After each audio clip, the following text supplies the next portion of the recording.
Hi. I think that what Mitt Romney did was just fine. We already have a weak president. I would hate to think if we had another person running for the office that was also a weakling.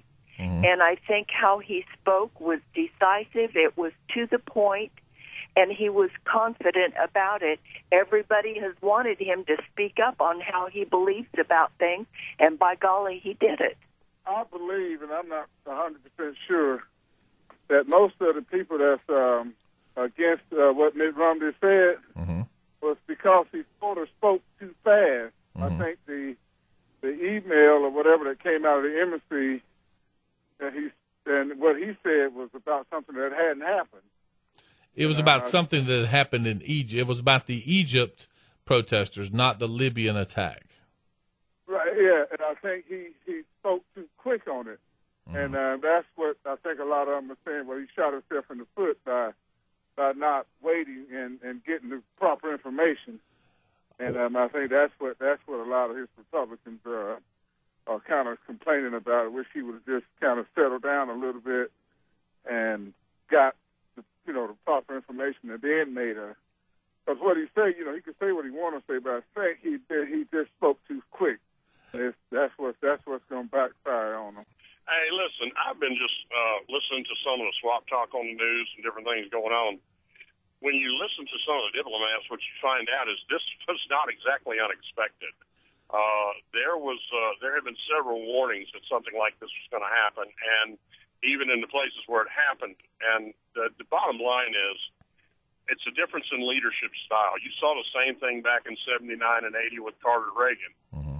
When Carter was in office, the guys over in Tehran, they took over our embassy and they held our hostages, for I don't know how many days. Well, it was a long time, but anyway. And the minute Reagan took office and was inaugurated, immediately they turned them loose mm-hmm. Because they know there's a difference between a diplomacy of strength and a diplomacy of appeasement.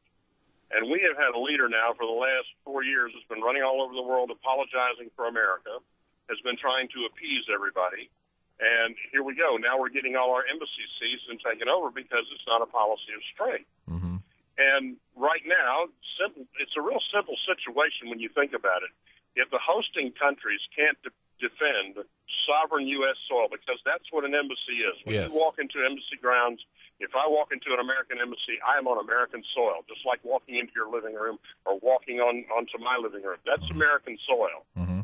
And if the countries, the armies or the police of those countries can't defend those embassies, then we need to send in the Marines, and we need to send them in there with orders to, weapons hot. We need to defend our people and get them out of there. And I think it wouldn't be anything short to stop sending them money, for one thing, and, pull our diplomats out until they're willing to sit down and, let's talk turkey here. What are you going to do about this? And the whole thing about, the whole administration we've had so far has done nothing but jump up and down and shout the praises of the Arab Spring. These people are nothing more but terrorist operatives. They're either Al-Qaeda, Hezbollah. They're one of these terror groups that has organized this.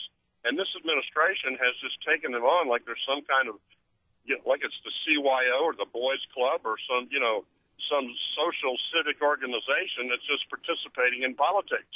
And I'm sorry, they're a lot more lethal than that. And that's what took over Iran back in the 70s, and that's what's taking over the Middle East now. And we have vested interest in that area. And we just really need to start adopting a policy of strength. And all Romney did yesterday was come out and say, look, I wouldn't have apologized for anything. Yeah.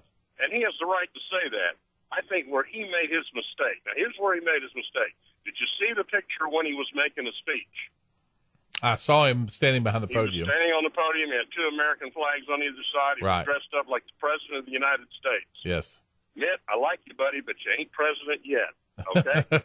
You know what I mean? Hold on a minute. Yeah. If he'd have been out on the campaign trail and his sleeves rolled up talking to people and they'd asked him, he would have said, well, I certainly wouldn't have had a policy of appeasement and apology. Right. And moved on. It wouldn't have been a big deal. But he turned it into something that looked like a White House press conference.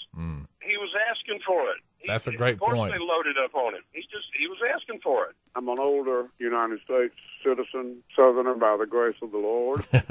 Absolutely. But anyway, I've spent a lot of time thinking about this current situation, and I think it goes back. Now I'm going to ask you a question. I'm not real sure I have the answer, but I think I do. What major industrial country in the world has given nobody any problems whatsoever militarily in the last 67 years?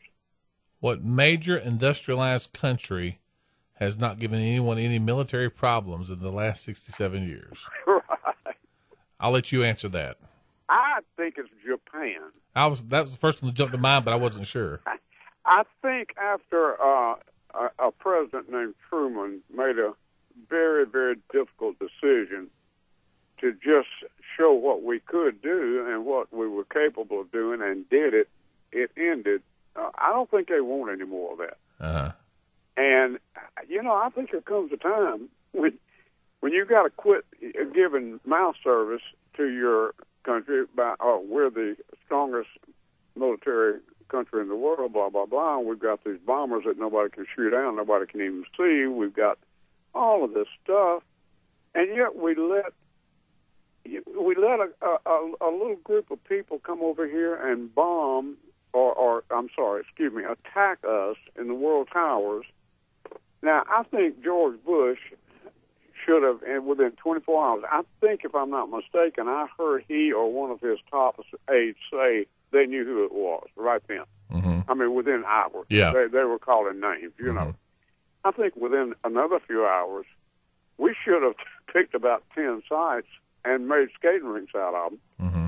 And I really don't know if we would be having as much problem as we do. I hate to think about doing something like that, but how much do we take? I mean, how long do we just say, well, we can't retaliate this way. It wouldn't be politically correct or whatever it is. I don't know. Right. And I'm asking a question. I'm just real frustrated with it. That I watched some stuff on the World Trade Towers recently, and it really brought back bad memories about what happened to us. And I don't want it to happen again. I want somebody to know if they try that again that it's over. I mean, we'll just put an end to that. But anyway, I just hope everything works out. We live in my opinion, in the greatest country in the world. There's no doubt about that. I just wish sometimes we would take the initiative and go ahead and tell these people that they can't push us around and they can't hurt us and they can't kill our citizens without some sort of retribution.